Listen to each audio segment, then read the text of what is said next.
Pas gua nengok ke kanan, itu ada kuntilanak yang melayang, rambutnya panjang, terus bajunya putih, ngejuntai sampai ke lantai. Itu ada salah satu karyawan yang ditemuin tewas bunuh diri. Yang anehnya, setelah kejadian itu, si Sujai melihat si Ildan yang jalan diam aja. Si Sujai ini langsung sakit selama 1 minggu.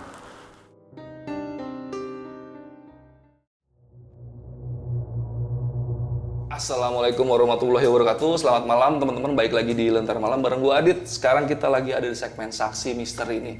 Seperti biasa, kalau di segmen Saksi Misteri gue selalu datangin narasumber untuk menceritakan pengalaman mistisnya. Kita kenalan dulu sama narasumbernya. Kali ini namanya Kevin. Kevin, apa kabar nih? Alhamdulillah baik-baik. Jauh-jauh dari Tangerang main ke Rotan ya? Iya. Waduh. Jadi buat kalian tonton videonya sampai habis karena ini si Kevin udah niat banget buat share ceritanya ke pasukan Lentera Malam. Karena ini ceritanya cukup mistis karena gue tadi sempet tanya-tanya dulu pas sebelum shoot. Dan kali ini lu mau ceritain tentang apa nih, Vin? Kasih kisi-kisi sedikit lah biar pasukan Lentera Malam tahu. Ya jadi ini kejadian pengalaman pribadi gua dan karyawan lain di salah satu hotel di area Tangerang. Hotel ini terbilang hotel yang masih baru lah. Gue juga sempet pernah dengar cerita kenapa banyak kejadian-kejadian janggal kayak gitu karena sebelumnya tanah ini sebelum dibangun hotel katanya bekas pemakaman warga yang digusur gitu bang. Oh, dan satu lagi, dan infonya ya, ini ada yang pernah bunuh diri di hotel tersebut. Iya bang. Wah, jadi buat kalian tonton videonya sampai habis, jangan ada yang di skip ceritanya karena ini ceritanya epic banget. Kalian skip aja iklannya, jangan ceritanya. Ya udah. Sebelum masuk ke ceritanya, gue mau kasih tau dulu nih, Kevin ini juga punya YouTube channel horor ya, Vin ya? Iya bang. Nama channelnya apa, Vin? Room story bang. Room Story. Isinya cerita-cerita horor. Cerita horor juga. Jadi buat kalian yang suka cerita horor, abis dari channel ini, abis di Lentera Malam, abis dengerin ceritanya Kevin, kalian mampir ke channelnya si Kevin di Room Story. Instagram lo apa, Vin? Instagram gue di Kevin Marviano bang. Kevin Marviano. Nanti linknya gue taruh deskripsi, link Instagram dan YouTube-nya si Kevin. Ya udah, nggak usah lama-lama lagi openingnya. Jadi sebelum kalian dengerin ceritanya, kalian tonton dulu iklannya.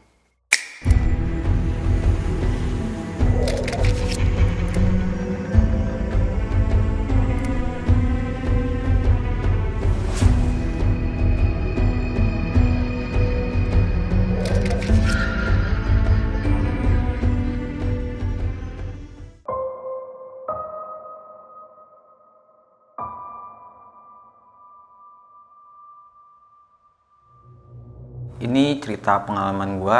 Kejadian ini di tahun 2020 kemarin. Gue bekerja di salah satu hotel di area Tangerang. Hotel ini terbilang hotel yang cukup baru karena di saat gue kerja di sana, hotel ini baru beroperasi selama 1 tahun. Singkatnya, gue kerja di sana, kita pasti dapat arahan dulu.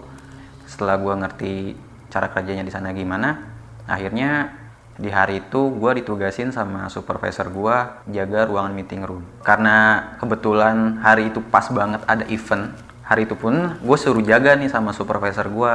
Karena gue udah ngerti buat cara kerjanya di meeting room ini gimana, akhirnya gue ditinggal nih sendirian. Jadi ruangan meeting ini posisinya ada di lantai 2. Pas gue jaga, singkatnya event udah selesai, itu kisaran jam 10 malam. Gue selesai, terus hari itu juga gue ditugasin sama supervisor gue. Karena, jadi buat kalian yang nggak tahu, jadi hotel ini punya 9 ruangan meeting room, yang masing-masing ruangan ini disekat dengan pintu-pintu yang terpisah lah. Udah, gue bersihin, masuk ke ruangan pertama, gue ngebersihin ruangan yang pertama ini, karena event besok ini meeting masih berlanjut. Udah, pas gue ngerapihin dan ngebersihin ruangan yang pertama ini, biasalah kalau kita lagi kerja kan, fokus kerja aja gitu, nggak merhatiin area sekeliling lu. Pas gue lagi kerja itu nggak lama, beberapa menit gue masuk ruangan itu, tiba-tiba ada suara kencang yang kayak jatuh, jedar. Pas jatuh, gue ngerespon lah, apaan tuh yang jatuh? Gue lihat, ternyata meja ini jatuh dengan sendirinya. Tapi nggak masuk di akal juga karena meja ini meja yang cukup besar ya. Kalaupun emang kesenggol ataupun apapun itu nggak ada orang, posisinya di situ gue cuma sendiri. Terus juga kalaupun emang angin nggak mungkin juga karena meja ini meja yang cukup berat dan panjang. Udahlah, gue cuek, gue samperin tuh meja, ya gue balikin lagi seperti awal gitu. Gue balikin seperti awal, udahlah gue lanjutin lagi kerjaan gue, nggak mikir hal-hal yang aneh yang kayak gitu. Selesai ruangan pertama ini, lanjutlah gue ke ruangan 2. Jadi malam itu gue ditugasin sama supervisor gue 9 ruangan yang harus gue bersihin. Udah, gue lanjut ke ruangan yang kedua. Ruangan kedua ini layoutnya sama aja ya kayak di ruangan pertama. Bentuknya kayak gitu. Pas gue masuk ke dalam ruangan kedua ini rasanya beda banget sama di ruangan pertama. Auranya tuh seketika badan gue kayak ngerasa gak enak. Udara rasa ruangan ini kayak lembab gitu ya kan. Gue pikir juga, ya udahlah normal-normal aja, bodo amat, gue lanjut kerja karena gue nggak mikir yang ke hal-hal yang kayak gitu. Udah, gue kerja normal biasa, gue ngerapihin barang-barang buat besok event meetingnya.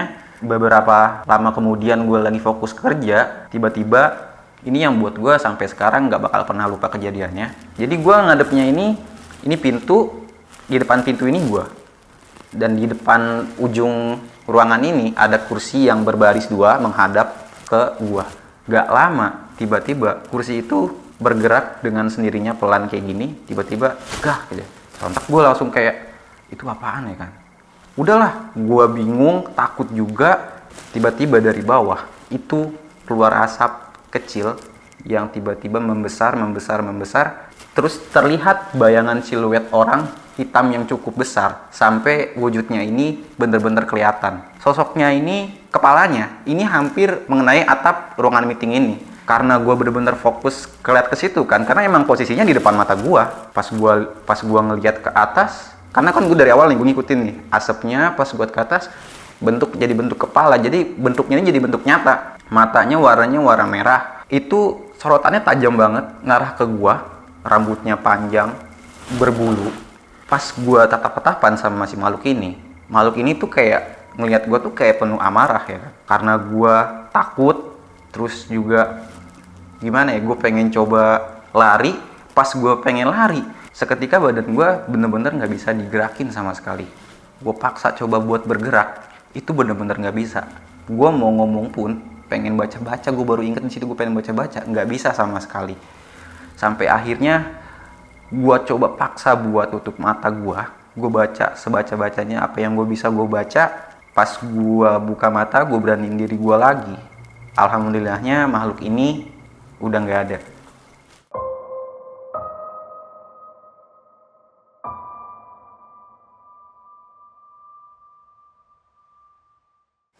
Udahlah, karena gue takut ya kan, posisi gue di lantai 2 ini cuma sendiri. Akhirnya gue turun ke bawah buat nyari orang lah, kayak ngilangin rasa takut lo gitu. Akhirnya pas gue turun ke bawah, gue ketemu salah satu teman gue ini ngomong pas ketemu sama gue. Dia ngeliat gue, dia nanya, lu kenapa panik banget? Gue jawab lah, gak kenapa-napa, gue bilang kayak gitu kan. Terus dia nanya sama gue, itu kerjaan di atas sudah selesai, kok lu turun? Tadi gitu, gue bilang, baru juga gue bersihin ruangan pertama. Udahlah, karena teman gue lanjut dengan pekerjaannya, dia ninggalin gue. Karena gue juga udah takut, pengen nyoba ke atas lagi, gue bingung. Karena posisinya di atas gue kerja cuma sendiri, nggak ada orang lagi selain gue. Karena ruangan meeting ini ruangan yang cukup besar gitu. Udah gitu masing-masing ruangan berbeda. Gue pengen coba balik lagi, takut lah pasti. Udahlah, gue coba buat beraniin diri, gue kumpulin keberanian gue. Akhirnya gue balik lagi ke ruangan yang tadi. Karena gue mikirnya gini ya, karena gue baru kerja di situ, gue juga nggak mau lah dicap jelek sama atasan gue gitu. Akhirnya gue balik lagi ke ruangan yang tadi. Jadi gue buat mengalihkan rasa takut gue karena ada gangguan tadi, gue nge-play musik sekencang-kencangnya. Alhamdulillahnya di malam itu, di hari pertama gue bekerja, nggak ada gangguannya lagi.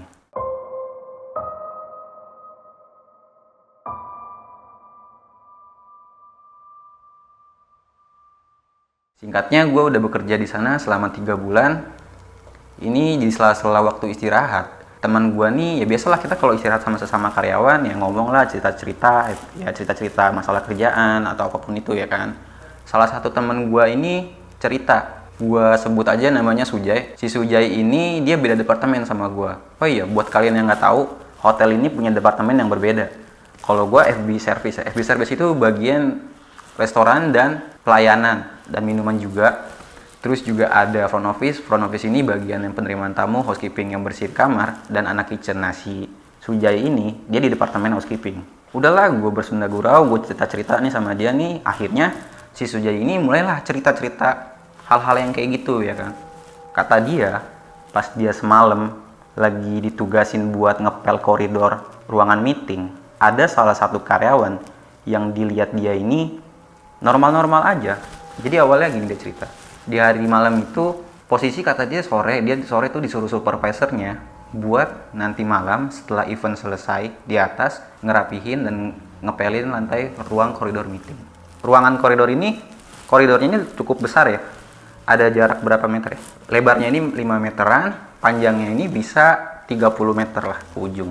Udah dia ngepel, karena posisi ngepel ya. Ngepel kan pasti posisinya ke belakang kan, nggak mungkin ke depan. Dia lagi ngepel, nggak lama, itu lewatlah salah satu temen gua, sebut aja namanya si Ildan. Si Ildan ini lewat, pas si Sujai lagi ngepel. Responlah si Sujai, karena lantai masih basah, si Sujai ini kesel sama si Ildan. Dan lu kok, gue lagi ngepel, lu bukannya jalan minggir dikit kek, malah lewat-lewat aja lu, kata teman gue gitu, kata si Sujai. Nah si Ildan ini, kenapa si Sujai bisa tahu kalau itu si Ildan? Karena si Ildan ini teman satu departemen sama gue ya, orang fisiknya tingginya, orangnya tinggi gede kayak gitu, jadi dia tahu walaupun dari ngeliat dari belakang nih. Jadi pas dia lagi ngepel, si Ildan lewat, pas lagi lewat si Sujai negor, ini si Ildan bener-bener nggak ngerespon sama sekali. Dia main jalan aja, dia jalan bener-bener jalan, nggak ngihirauin si Sujai tadi yang dia lagi ajak ngomong. Itu bener-bener kayak udah jalan aja lewat. Pas si Sujai, karena emang itu dia lagi ngepel posisinya, jadi yang gue bilang tadi, koridor ini jaraknya lumayan panjang ya kan. Pas si Sujai udah ngomong kayak gitu, si Sujai coba ngebersihin lagi nih kain pelnya buat dibasahin lagi. Cuma beberapa detik, padahal sebentar, itu kondisinya sebentar. Tapi pas dia balik lagi mau ngepel, ini si Ildan udah nggak ada. Si Ildan udah hilang begitu aja. Padahal kalau emang logikanya, itu mungkin ya, jarak 1 menitan itu pasti masih kelihatan orang itu di situ, si Ildannya. Ini cuma beberapa detik, itu udah nggak ada pas dia mau nyoba ngepel lagi. Udahlah, si Sujai ini nggak ngehirauin kan, nggak mikir ke hal yang kayak gitu.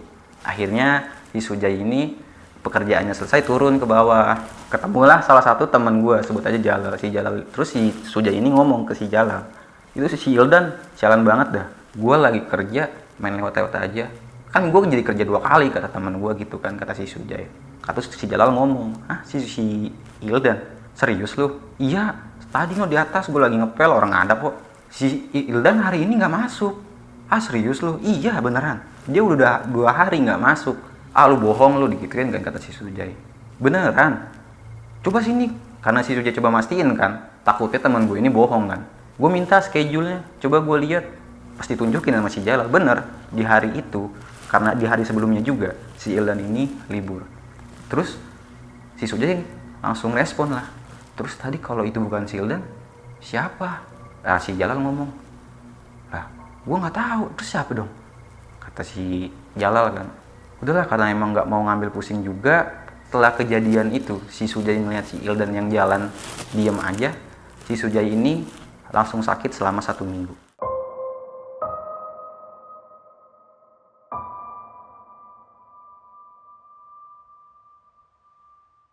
Udah, singkatnya, gue udah 6 bulan dikerjain di hotel ini kerja. Posisinya di situ lagi shift sore, gue kebagian shift sore. Itu lagi karena event lagi rame, akhirnya gue disuruh lembur lah sama atasan gue.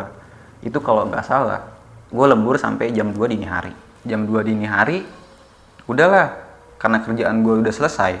Akhirnya gue izin lah sama atasan gue nih, izin pulang. Pas di basement, gue nyampe locker, gue baru ngeh kalau charger HP gue ketinggalan di ruangan meeting. Sebenarnya itu gue udah males gitu, udah jam 2 dini hari, gue harus ke atas lagi, kondisi penerangan di ruangan koridor ataupun di ruangan meetingnya itu udah gue matiin semua. Males kan gue juga mikirnya, gue mau ngambil apa enggak ya. Ya udahlah, akhirnya gue memutuskan buat ngambil charger gue ketinggalan di ruangan meeting. Udah, gue jalan, karena itu udah malam ya, gue udah capek juga. Gue naik lift lah, naik lift khusus karyawan. Gue pencet tombol 2 dari basement ke lantai 2. Ini pas pintu lift kebuka, ini ada satu ruangan. Ini ruangannya pantry karyawan. Pantry karyawan ini nggak terlalu besar. Di ujung sebelah kanannya ini ada pintu exit. Di sebelah kiri ada lorong pendek menuju ke ruangan koridor meeting. Tapi pas sebelum ruangan koridor pendek ini, di sebelah kiri itu ada salah satu gudang yang jarang gue masukin. Udahlah, karena gue pikir gue mau ngambil casan gue, Gue hidupin lah lampunya satu-satu, ruangan pantry gue hidupin, gue jalan ke lorong pendek yang tadi. Pas gue buka pintu, lampu posisi udah gelap kan, udah mati semua karena sebelumnya udah gue matiin. Gue coba nyari saklar, jadi saklar posisinya gue buka pintu, jalan berapa meter, di sebelah kiri ada tembok, di sini saklarnya.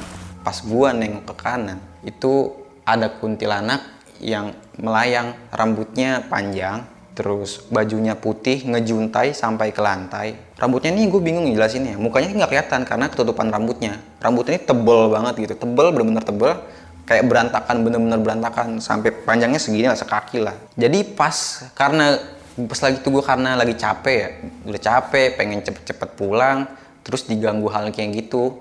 Jadi pas gue ngeliat, itu bukan timbul hawa rasa takut yang ada di diri gue, yang ada di situ gue malah kayak emosi, kesel. Gue pas gue ngeliat, gue nggak ngomong nyebut atau apapun itu, yang ada gue malah kayak ngomong-ngomong kasar, tapi pas gue udah ngomong kasar, gue baru inget, oh ternyata ngomong kasar ini nggak bakal bisa buat dia pergi gitu.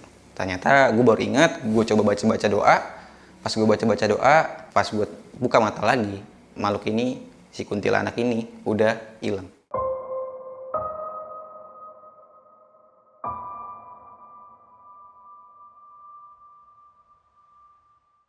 Oh iya, jadi ada kejadian horor satu tamu di hotel ini. Jadi cerita ini gue dapet dari temen gue. Temen gue ini anak front office, bagiannya departemennya beda sama gue.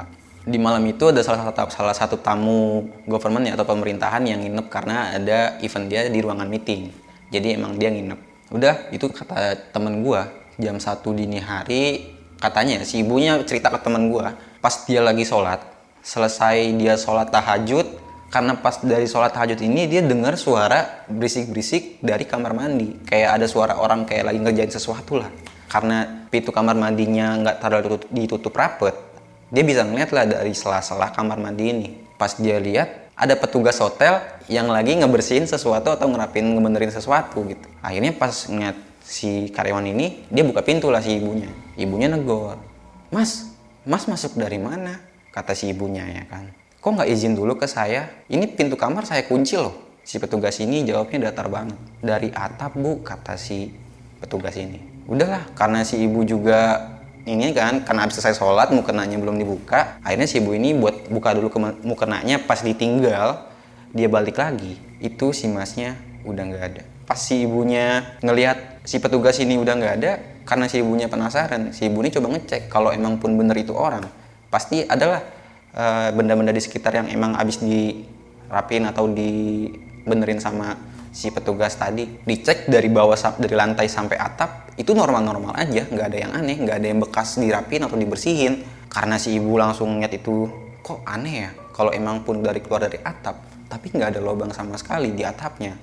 Begitu si ibunya ngerasa udah ada hal yang janggal, ibunya ini turun, itu dikata teman gue jam 1:30-an. Terus dia komplain lah ke salah satu temen gue. Kebetulan temen gue ini dia masuk shift malam. Si ibu ini ngomong lah, Mas itu di kamar saya di nomor sekian masih ngirimin orang buat benerin di kamar mandi. Kata temen gue yang petugas ini ngomong lah ke ibu, enggak bu, saya nggak ngirim orang buat ngerapihin di kamar ibu. Kata si ibunya terus jawab, iya kok, itu buktinya ada orang tadi seragamnya warna biru. Serius bu, di hotel kami ini petugasnya itu nggak petugas engineering, jadi biar lu pada ngerti, jadi ada departemen engineering di hotel ini bagian yang kayak ngerapihin, ngebersihin atau ngebenerin barang-barang hotel yang rusak lah, properti hotel. Nggak ada bu, nggak ada petugas hotel yang seragamnya warna biru. Kata si ibunya nanya, Mas jangan bercanda, orang tadi benar jelas-jelas ada orang kok di kamar mandi saya. Karena si mas temen gue ini coba buat ngeyakinin si ibunya, karena shift malam, petugas hotel ini rata-rata yang masuk itu sedikit, paling dari sekian banyak departemen cuma satu orang doang lah, karena emang buat jaga nanti mungkin ada tamu ada minta sesuatu atau apa, standby lah gitu. Dikumpulin lah sama temen gue ini, dikontekin satu-satu, pas dikontekin satu udah ada tuh kumpul semua di lobi masing-masing departemen yang berbeda. Kata teman gue ada 5 orang. Pas udah kumpul, ibu ini udah pada kumpul semua, boleh ibu tunjuk tadi mana orangnya ya yang bersihin atau ngerapiin lantai kamar mandi ibu. Ditunjuk, Nggak ada ya, kata si ibunya gitu. Nggak ada, kok nggak ada ya mas? Iya bu, soalnya kalau standar kami di hotel kami ini nggak ada petugas yang bisa atau ngerapin atau ngelakuin pekerjaannya ini di waktu dini hari, karena kan takut ngeganggu tamu-tamu yang lain. Jadi nggak, pekerjaan-pekerjaan yang menimbulkan suara atau apapun itu nggak dibolehin bu, kata si temen gue bilang kayak gitu. Akhirnya si ibu ini minta pindah kamar lah di lantai yang berbeda.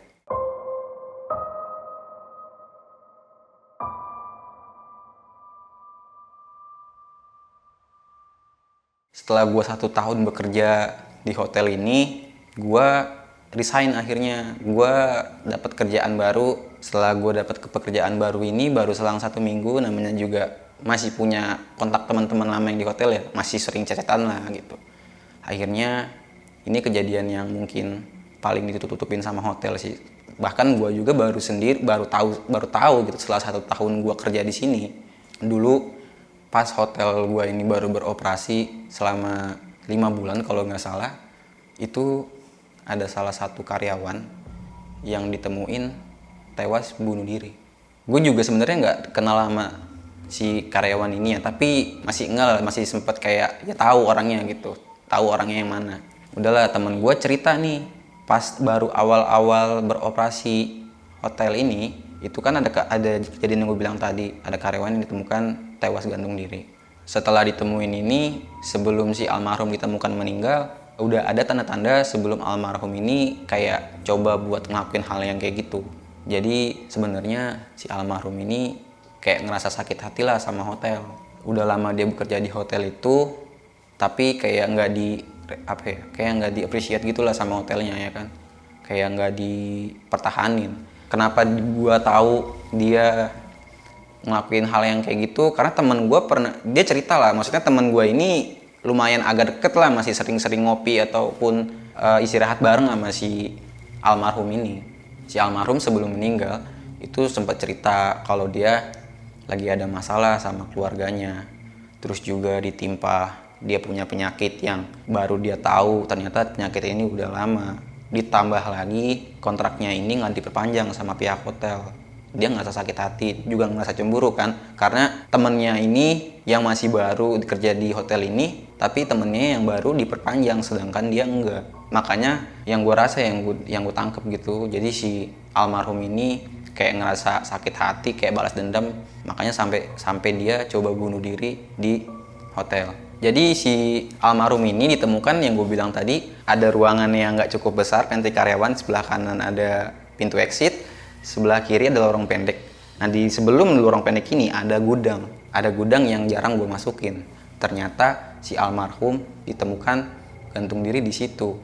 Jadi selama 1 tahun ini gue baru tahu kejadiannya, karena pihak hotel itu nutup-nutupin lah. Terus karyawan-karyawan lama juga nggak mau ngasih tahu karena impactnya ya, takutnya citra hotel jadi buruk. Terus juga ada polisi yang datang ke sana coba buat nanganin si almarhum ini buat ngangkat jenazahnya, tapi diberitahu sama pihak hotel untuk tutup mulut lah tentang kejadian ini ke orang-orang lain lah. Takutnya citra hotel kan jadi buruk, takutnya juga berimbas jadi tamu yang jarang datang ataupun nginep di hotel ini. Itu aja cerita gue. Kalau gue ada salah kata mohon dimaafin. Oke, itu tadi cerita tentang hotel yang dibawain sama Kevin dari YouTube channel Room Story. Jadi buat kalian yang suka cerita-cerita horor juga, abis dari sini mampir dulu ke channelnya si Kevin ini, namanya Room Story ya, Vin ya? Iya. Tapi jangan di-watch dulu videonya, karena gue mau ngebahas sedikit tentang cerita yang tadi dibawain sama si Kevin ya, Vin ya? Iya, Bang. Ya, gue mau ingat sekali lagi, abis dari sini kalian mampir ke YouTube channelnya si Kevin ini. Nanti linknya gue taruh di deskripsi ya. Vin, kita masuk ke pembahasan tentang cerita yang tadi lu bawain ya? Iya.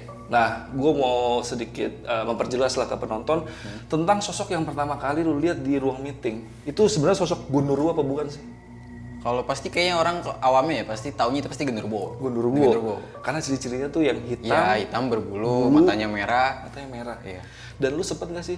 Lu kan lumayan sensitif ya? Iya. Cuman lu sempet kayak berkomunikasi nggak sih sama sosok itu, kayak dia ngucapin sesuatu atau apa gitu? Gue sih nggak sempat berkomunikasi bang ya, karena emang tiba-tiba aja sih makhluk ini kayak wujudin dirinya. Gue kan sensitif ya, Jadi terkadang mereka yang mau coba komunikasi itu biasanya komunikasi dulu, komunikasinya lewat batin lah kayak gitu. Oh iya, nggak tiba-tiba ujuk-ujuk main nongol Ya, aja gitu. gitu ya. Cuman kan dia sempet kayak nunjukin ekspresi seperti agak marah ke lu kayaknya. Iya. Tapi lu nggak dapet jawaban tuh. Sosok tersebut itu ada cerita apa di belakangnya gitu? Dapat nggak cerita sedikit gitu? Kalau gue sih nggak dapet belakangnya ada apa, cuman kayaknya gue rasa ya karena dia makhluk yang seperti itu ya, mereka ini tahu gitu mana orang yang bisa melihat mereka, mana yang enggak. Jadi kayak dia kayak nunjukin ini orang baru kesini tanpa permisi, tanpa urus salam, udah main gitu aja. Jadi kayak gue kayak permisi dulu mungkin, terus dia marah lah gitu. Iya. Nah, gue mau nyinggung sedikit ini. Cerita lu kan tentang hotel ya, mirip sama salah satu narasumber namanya gue nyebutnya Embong namanya ya. Si Embong itu dia cerita juga tentang hotel di daerah, mana waktu itu Mal? Jakarta Pusat. Salah satu hotel di Jakarta Pusat. Nah, dia juga ngalamin mistis seperti yang lu alamin ya. Dan ternyata di tanah sebelum hotel itu dibangun, itu ternyata ada kisah kelam di belakangnya. Nah, lu dapat nggak cerita tentang hotel lu ini? Dulunya bekas apa atau kayak gimana? Atau mungkin ya memang nggak ada cerita di belakangnya gitu tentang bangunan hotel ini atau tanah tempat hotel itu berdiri lah. Oh jadi gue sempat dapat cerita juga sih dari temen gue, tapi gue belum bisa mastiin informasinya benar atau enggak.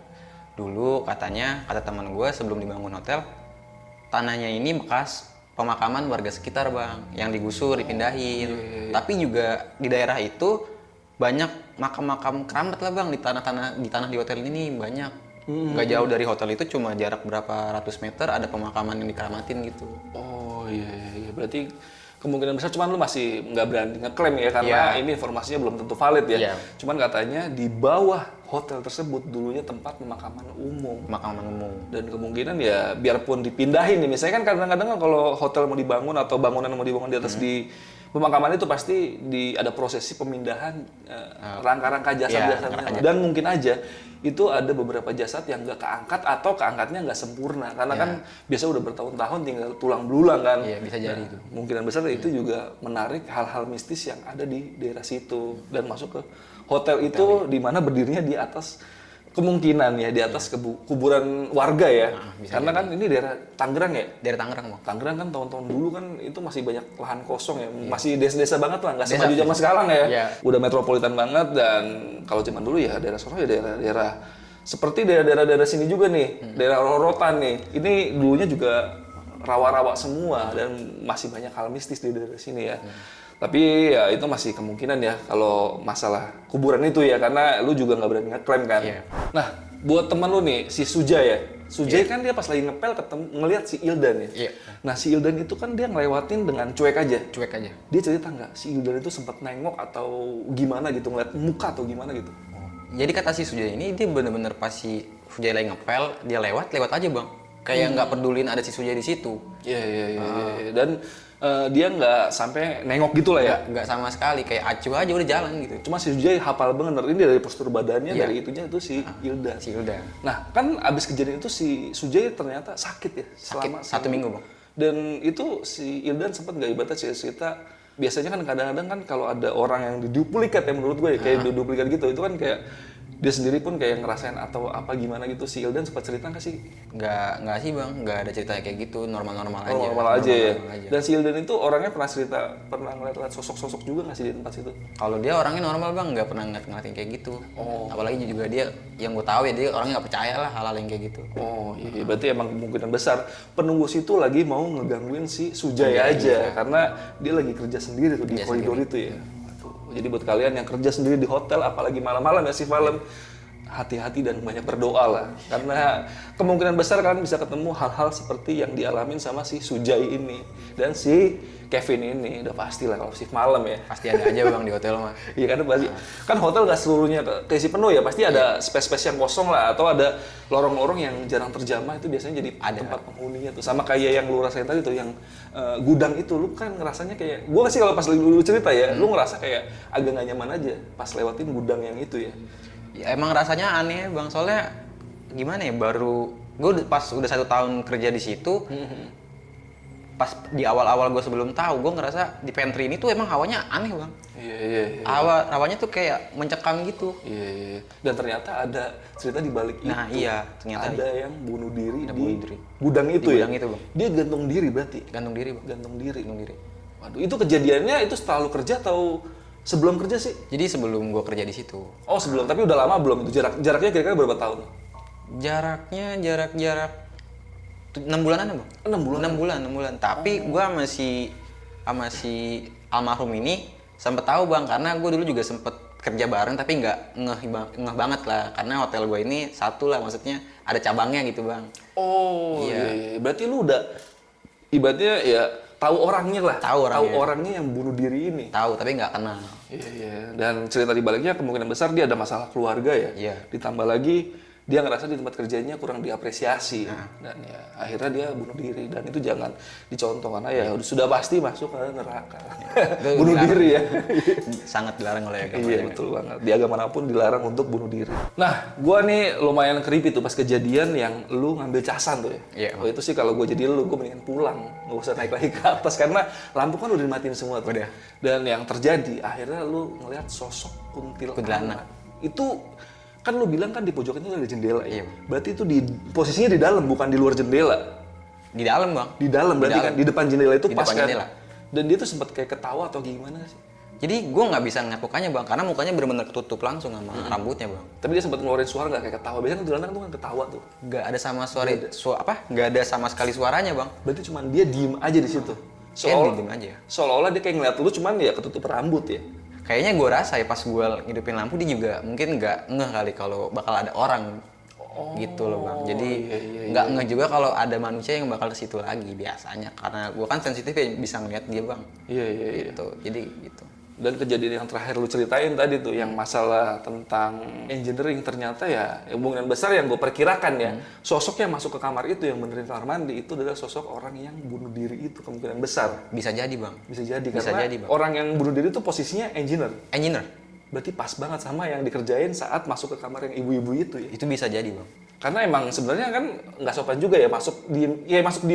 Masuk diem-diem bang, karena itu juga kondisinya kamar kan dikunci, nggak Iya, boleh iya. masuk dengan seenaknya gitu, karena udah dini hari kan. Iya, dan dia juga jawabannya nggak masuk akal, dia ngomong keluar dari atap. Dari atap. Agak aneh sebenarnya. Aneh ya. bang, aneh. Kalau makhluk biasa sih, kalau manusia sih normal-normal aja masuk. Iya. Kalau itu kayaknya gua rasa emang bener-bener dari atap, cuman ya nembus aja gitu. Bisa jadi tuh. Itu berarti kejadian yang sering dialamin itu di lantai-lantai bawah ya, yang lu denger ceritanya ya? Lantai 2 sih bang, paling Lantai serem. 2 ya, paling Lantai serem 2. itu? Lantai 2. Itu lantai 2 tempat yang si Iya, si almarhum ini bunuh diri. juga.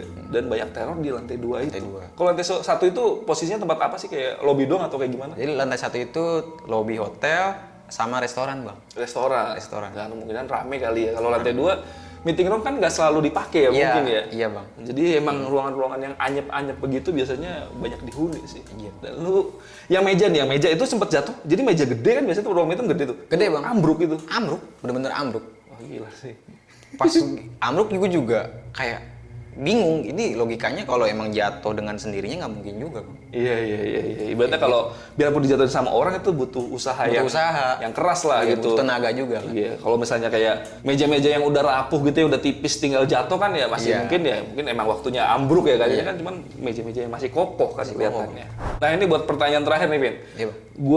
Ini kan ternyata teror-teror di lantai 2 ada latar belakangnya seperti yang lu ceritain tadi ya, yang masalah karyawan bunuh diri. Nah, yang tadi lu ceritain kan terornya itu yang masalah yang ibu-ibu itu ya. Iya. Nah, ada lagi nggak sih salah satu temen lu lah, temen yang masih kontak-kontakan atau yang lumayan deket pas lu kerja, dia ketemu sosok itu gitu? Ada yang cerita nggak gitu? Kalau rata-rata teman gue ini pas gue udah pindah dari hotel itu ya bang, sempet lah cerita-cerita pas dia kerja sendirian, sama posisinya kayak gue, kalau kerja di atas tuh selalu sendirian bang, nggak pernah ada teman lain. Dia tuh sering diketawain lah sama kuntilanak yang gue bilang tadi, sering diketawain pas yang di ruangan meeting ini, sering kayak ngeliat kayak ada yang merhatiin gitu loh bang. Kayak ngeh kalau ada yang merhatiin, terus kayak dia ngeliat gitu, walaupun kan kita kan punya ekor mata ya, dia ngeh pas lagi kerja kayak ada yang merhatiin tinggi gede yang gue bilang tadi bang, kayak genderuwo. Tapi untuk yang sosok almarhum gantung diri itu nggak terlalu banyak terornya yang terjadi. Nggak terlalu banyak. banyak dari yang kuntilanak sama yang Genderuwo itu. itu, Dan mungkin itu ya menurut gue ya bisa jadi bener-bener dulunya itu bekas makam, karena kan biasanya ya makam dihuni sama makhluk-makhluk yang kayak gitu, kayak kuntilanak, genderuwo, macam-macam biasa di kuburan ya. Menurut gua sih kayak gitu. Buat kalian yang punya opini lain, silakan kalian komen di kolom komentar. Ya udahlah, paling malam ini cukup segitu aja. Thank you banget Kevin udah cerita di Lentera Malam, dan buat pasukan Lentera Malam jangan lupa mampir ke channelnya Kevin di apa, Vin? Di Room Story kalian boleh mampir aja, channel ini baru gue buat. Itu aja, Bang. Dan isinya juga cerita-cerita horor. Cerita horor ya. Dan Instagram lu siapa tahu ada yang mau nyapa-nyapa. Nah, Instagram gue di @kevinmarviano, kalian boleh mampir juga. Ya udah. Jadi habis dari sini kalian mampir aja ke channelnya si Kevin atau ke Instagramnya Kevin buat sapa-sapa. Ya udah, sekali lagi thank you banget Kevin udah share cerita di Lentera Malam. Gua Adit dari Lentera Malam, Kevin izin pamit.